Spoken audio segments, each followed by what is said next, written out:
प्रधानमंत्री जी, चंद्रेश जैन, पूजा और अभिनव जैसे अनेक लोग जीवन में सोशल मीडिया और टेक्नोलॉजी के बढ़ते दबाव की स्थिति से परेशान हैं। वे सभी तकनीक पर निर्भरता एवं इसके अधिक प्रयोग से होने वाली दुष्प्रभाव से कैसे बचें? कृपया इस विषय में उचित परामर्श प्रदान कीजिए। देखिए, हमारे यहाँ शास्त्रों में भी कहा गया है और सहज जीवन में भी कहा गया, किसी भी चीज का अति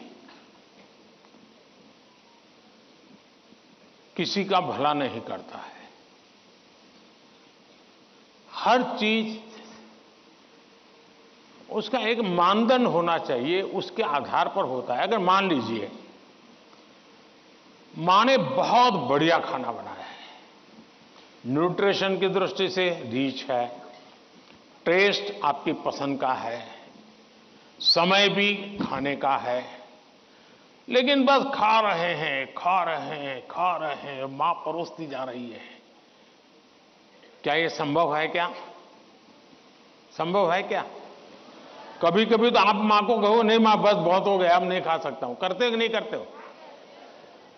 अपनी प्रिय खाना था, हर प्रकार से न्यूट्रिशन वैल्यू वाला था, वो समय भी ऐसा था, खाने का वक्त था, फिर भी एक स्टेज आ जाता है जब वो खाना आपके लिए तकलीफ कर सकता है, वॉमिटिंग करवाएगा, हेल्थ खराब कर देगा।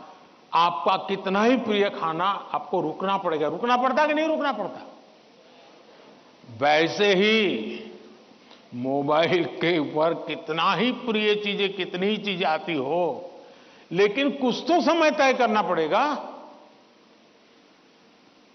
अगर आप, मैंने देखा है आजकल बहुत से लोगों को जब भी देखो लगे पड़े हैं। आपने देखा होगा, मेरे हाथ में कभी, बहुत रेयर केस में कभी मोबाइल फोन मेरे हाथ में होता है, क्योंकि मुझे मालूम है कि मेरे समय का मुझे सर्वाधिक उपयोग क्या करना है। जबकि मैं ये भी मानता हूं कि इंफॉर्मेशन के लिए मेरे लिए एक बहुत आवश्यक साधन भी है, लेकिन उसका कैसे उपयोग करना, कितना करना, इसका मुझे विवेक होना चाहिए। और ये दोनों जो पेरेंट्स की चिंता है, वो इन दो की नहीं है, हर पेरेंट्स की चिंता है। शायद ही कोई अपवाद होगा। जो मां बाप खुद भी दिन भर मोबाइल में अटके रहते होंगे ना, वो भी चाहते होंगे कि बेटा इससे बचे।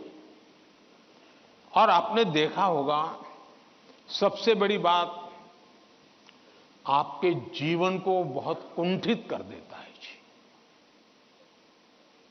अगर आप परिवार में देखोगे तो घर के 4 लोग 4 कोने में बैठे हैं और एक दूसरे को मैसेज फॉरवर्ड करते हैं, उठ करके मोबाइल नहीं दिखाते कि देख मैंने ये आया, तुम देखो। क्यों? सीक्रेसी।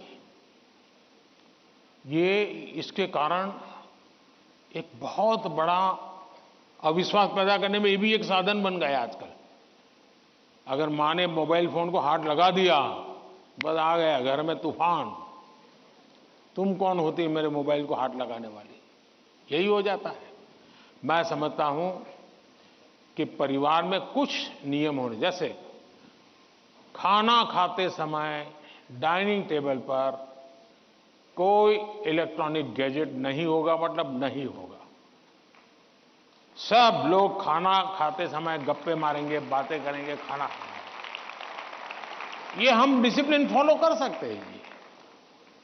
घर के अंदर, मैंने पहले भी कहा है या दोबारा कहता हूं, नो गैजेट जोन, कि भाई ये कमरे में कोई गैजेट की एंट्री नहीं, हम बैठेंगे, बातें करेंगे, गप्पे मारेंगे।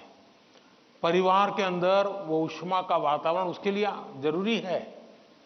तीसरा, हम हमारे खुद के लिए भी अब टेक्नोलॉजी से हम बच नहीं सकते हैं।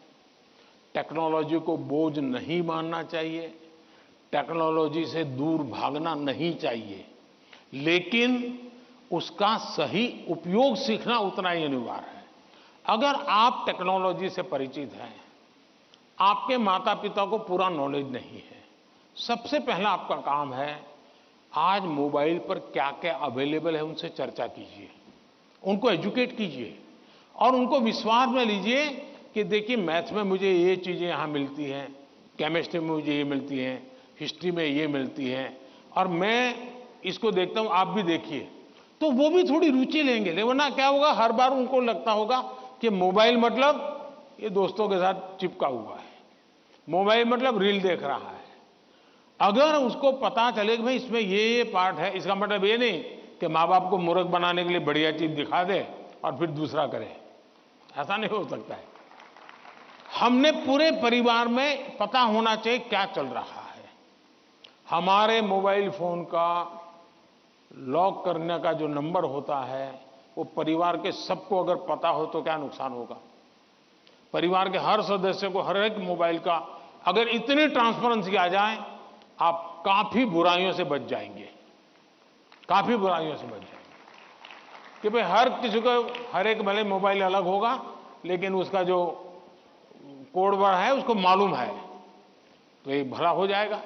दूसरा, आप भी अपना स्क्रीन टाइम को मॉनिटर करने वाले जो ऐप्स होते हैं उसको डाउनलोड करके रखिए। वो बताएगा कि भाई आपका स्क्रीन टाइम आज इतना हो गया, आपने यहाँ इतना टाइम गंवाया है, आपने इतना टाइम, वो आप स्क्रीन पर ही आपको मैसेज देता है, वो आपको अलर्ट देता है। जितने ज्यादा ऐसे अलर्ट के टूल्स हैं हमने अपने गैजेट्स के साथ जोड़ के रखना चाहिए ताकि हमें भी पता चले, हाँ यार ज्यादा हो गया, अब मुझे रुकना चाहिए। कम से कम वो हमें अलर्ट करता है। एट द सेम टाइम उसकी पॉजिटिव उपयोग कैसे कर सकते हैं। अगर मान लीजिए मैं कुछ लिख रहा हूं लेकिन मुझे एक अच्छा शब्द मिल नहीं रहा है, तो मैं डिक्शनरी की मुझे जरूरत है, मैं डिजिटल व्यवस्था का उपयोग करके उसका लाभ ले सकता हूं। मान लीजिए कि मैं कर रहा हूं और मुझे कोई अरिथमेटिक का सूत्र ध्यान नहीं आता है, चलिए मैंने डिजिटल चीज का सपोर्ट सिस्टम ले लिया, पूछ लिया उसको, क्या हुआ, फायदा होगा। लेकिन अगर मैं जानता ही नहीं हूं कि मेरे मोबाइल में क्या ताकत है तो मैं क्या उपयोग करूंगा। और इसलिए मुझे तो लगता है कि कभी कभी क्लासरूम में भी मोबाइल के पॉजिटिव पहलू क्या क्या है, पॉजिटिवली उपयोग आने वाली कौन सी चीजें हैं, कभी 10-15 मिनट क्लासरूम में चर्चा करनी चाहिए। कोई स्टूडेंट अपने अनुभव बताएगा कि मैंने उस वेबसाइट को देखा, हमारे स्टूडेंट्स के लिए अच्छी वेबसाइट है, मैंने उस वेबसाइट को देखा, फलाने सब्जेक्ट के लिए वहां अच्छी लर्निंग मिलती है, अच्छे लेसन्स मिलते हैं। मान लीजिए टूर जा रही है कहीं पर, टूर प्रोग्राम हमारे पास है और बच्चे जा रहे हैं कि चलो भाई हम जैसलमेर जा रहे हैं, सबको कहा जाए जरा ऑनलाइन जाओ भाई, जैसलमेर का पूरा प्रोजेक्ट रिपोर्ट बनाओ, तो उसका पॉजिटिव उपयोग करने की आदत डालनी चाहिए। उसको लगना चाहिए कि तुम्हारी मदद में बहुत सी सारी व्यवस्थाएं उपलब्ध हैं, तुम इसका उपयोग करो। जितना ज्यादा सकारात्मकता से आप उपयोग करोगे उतना आपको लाभ होगा। और मेरा आग्रह रहेगा कि हमने उससे दूर भी नहीं भागना है, लेकिन हमने हर चीज का विवेक से और पूरे परिवार में ट्रांसपेरेंसी से, जितनी ज्यादा ट्रांसपेरेंसी आएगी, ऐसे छुप छुप करके देखना पड़ेगा मतलब कुछ गड़बड़ है। जितनी ट्रांसपेरेंसी आएगी उतना लाभ ज्यादा होगा। बहुत बहुत धन्यवाद।